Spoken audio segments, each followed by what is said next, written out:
తులసి చందు, రావులమ్మ ఇద్దరూ మంచి జర్నలిస్టులు.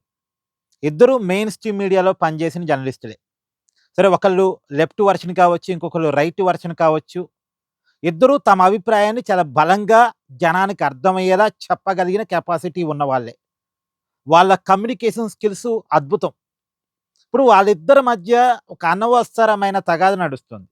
కారణం ఏందంటే, తులసి చందు లెఫ్టిజంలో ఉండటం రావులమ్మకి నచ్చట్లేదు. రావులమ్మ రైటిజంలో ఉండటం తులసి చందుకు నచ్చట్లేదు. అందులోనూ రావులమ్మ మాట తీరు ఈ తులసి చందుకి నచ్చట్లేదు. లేదు తులసి చందు అభిమానులకు నచ్చట్లేదు. దానివల్ల వాళ్ళిద్దరి మధ్య అనవసరమైన తగాదా. ఇది యూట్యూబర్స్ మధ్య అవసరమా అసలు? ఎవరి అభిప్రాయాన్ని వాళ్ళు స్వేచ్ఛగా డెలివరీ చేయాలి. వీళ్ళిద్దరూ కూడా ఒకళ్ళు ప్రభుత్వాన్ని చేసే మంచిని చెప్తే ఓకే. రైటిజంలో ఉన్నారు కాబట్టి రావులమ్మ ప్రభుత్వం చేసే మంచిని చెప్తే ఓకే. అలాగే తులసి చందు ప్రభుత్వం చేసే చెడుని చెప్తే ఓకే. ఇద్దరు 2 వేరు వేరు లైన్‌లో ఉన్నారు కాబట్టి, ఒకళ్ళు మంచి గురించి చెప్తారు. ఇంకోళ్ళు చెడు గురించి చెప్తారు. జనం డిసైడ్ అవుతారు. అది వదిలేసి వీళ్ళలో వీళ్ళు కొట్టుకోవటం ఏంది? వీళ్ళ మీద వీళ్ళ ఆరోపణలేంది? హ్మ్. వీళ్ళిద్దరూ సమాజానికి ఉపయోగపడేలా కంటెంట్ చేయాలి తప్ప, సమాజంలో జరుగుతున్న విషయాల మీద తమ అభిప్రాయాన్ని చెప్పాలి తప్ప, వీళ్ళ మీద వీళ్ళు తిట్టుకుంటే ఏమొస్తది? అసలు ఈ తిట్టుకోవటాలేంటి? ఒకళ్ళ మీద ఒకళ్ళు ఇష్టం వచ్చినట్టు ఆరోపణలు చేసుకోవటం ఏంటి? అసలు యూట్యూబర్సే రాజకీయ నాయకులైపోయారు. ఇదొక బాధ. యూట్యూబర్స్ రాజకీయ నాయకులైపోయారు. ఒకళ్ళ మీద ఒకళ్ళు ఆరోపణ చేసుకోవడం. ఎందుకంటే ఒకళ్ళ పాపులారిటీ ఒకళ్ళ పాపులారిటీ సంపాదించారనుకో అంటే వీళ్ళిద్దరి గురించి కాదు. జనరల్‌గా చెప్తున్నా నేను. వీళ్ళిద్దరిని ఈ కామెంట్ చేయాలని కాదు. వీళ్ళిద్దరూ ఆల్రెడీ పాపులారిటీ ఉన్నోళ్ళే. మెయిన్ స్ట్రీమ్ మీడియాలో పనిచేసినోళ్ళే. సరే వీళ్ళిద్దరిని వదిలిపెట్టి జనరల్‌గా కూడా పాపులారిటీ ఉన్న వాళ్ళ మీద ఇష్టం వచ్చినట్టుగా మాట్లాడుతూ వీళ్ళకి పాపులారిటీ వస్తది అనే కారణం చేత మాట్లాడేవాళ్ళు చాలా మంది వస్తున్నారు. ఇదొక ట్రెండ్ అయిపోతుంది. ఇప్పుడు సోషల్ మీడియాలో ఎవరైతే బలంగా ఉంటారో, ఎవరికైతే ఫాలోవర్స్ ఎక్కువగా ఉంటారో, ఎవరికైతే ఎక్కువ వ్యూస్ వస్తుంటాయో, ఎవరైతే జనంలోకి బాగా వెళ్తుంటారో వాళ్ళని కామెంట్ చేస్తే మనం కూడా వెళ్తాం కదా! వాళ్ళని వ్యతిరేకించే బ్యాచ్‌లోకి మనం వెళ్తాం కదా! అని ఆలోచిస్తూ వీడియోలు చేసేవాళ్ళు కూడా పెరిగిపోయారు. ఇది తప్పుడు కల్చర్. సోషల్ మీడియా ఉండాల్సిన తీరు ఇది కాదు. ఒకళ్ళని ఒకళ్ళు వెక్కిరించుకుంటూ, ఒకళ్ళని ఒకళ్ళు తిట్టుకుంటూ, ఒకళ్ళని ఒకళ్ళు దూషించుకుంటూ, నోటికొచ్చినట్టు మాట్లాడుతూ ఉండాల్సిన తీరు కాదు సోషల్ మీడియా.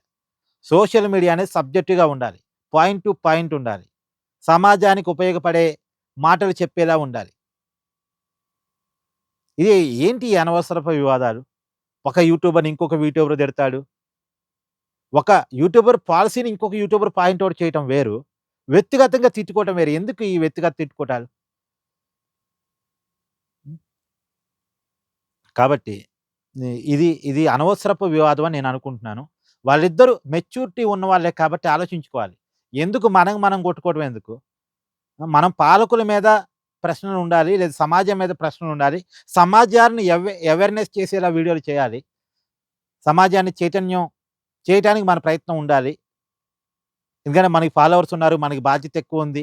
మనల్ని ఎక్కువ మంది చూస్తున్నారు కాబట్టి, మన బాధ్యతను మనం సరిగా నిర్వర్తించాలి అనే దాంట్లో వీళ్ళిద్దరూ ఉండాలి తప్ప, ఒకరినొకరు తిట్టుకోవటం అనేది అనవసరం.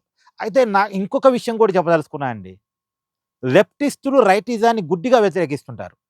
రైటిస్టులు లెఫ్టిస్టుల్ని గుడ్డిగా వ్యతిరేకిస్తుంటారు. ఇది తప్పు. ఒక మనిషి బతకాలంటే లెఫ్ట్ హ్యాండు, రైట్ హ్యాండు 2 అవసరమే. ఒక మనిషి నడవాలి అంటే లెఫ్ట్ లెగ్గు, రైట్ లెగ్గు 2 అవసరమే. ఒక విషయాన్ని సరిగా మనం వినాలంటే లెఫ్ట్ చెవి, రైట్ చెవి 2 మనకు అవసరమే. లెఫ్టిజము అవసరమే, రైటిజము అవసరమే. సందర్భాన్ని బట్టి, సమయాన్ని బట్టి. హ్మ్. ఒకళ్ళని ఇంకోళ్ళు గుడ్డిగా వ్యతిరేకించుకోవడం అనేది కరెక్ట్ కాదు. ఈ 2 డిఫరెంట్ ఫిలాసఫీలు.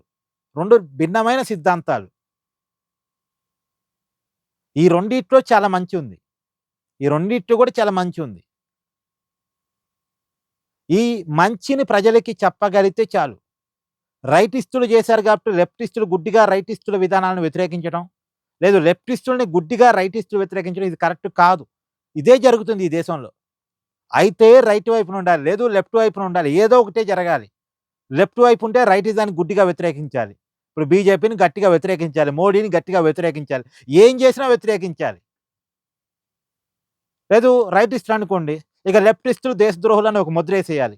లెఫ్టిస్టుల్ని మాట్లాడనీయకుండా జేసేయాలి. లెఫ్టిస్టుల్ని లేకుండా జేసేయాలి. ఇది ఈ బలమైన వాదనల వల్లే అసలు వీళ్ళిద్దరి మధ్య గొడవకు కారణం ఇదే. చెరొక సిద్ధాంతంలో వీళ్ళుంటమే. చెరొక లైన్‌లో వీళ్ళుంటమే. ఇది నడుస్తుంది. ఇది బోవాలి. సమాజానికి 2 వాదనలు అవసరమే. సమయాన్ని బట్టి, సందర్భాన్ని బట్టి. ఇది నిజం. ఏమంటారు? మీరు గూడా కామెంట్ జేసే ప్రయత్నం చేయండి. సమాజాన్ని 2 కళ్ళతో చూడాలి. ఒక కంటితో కాదు.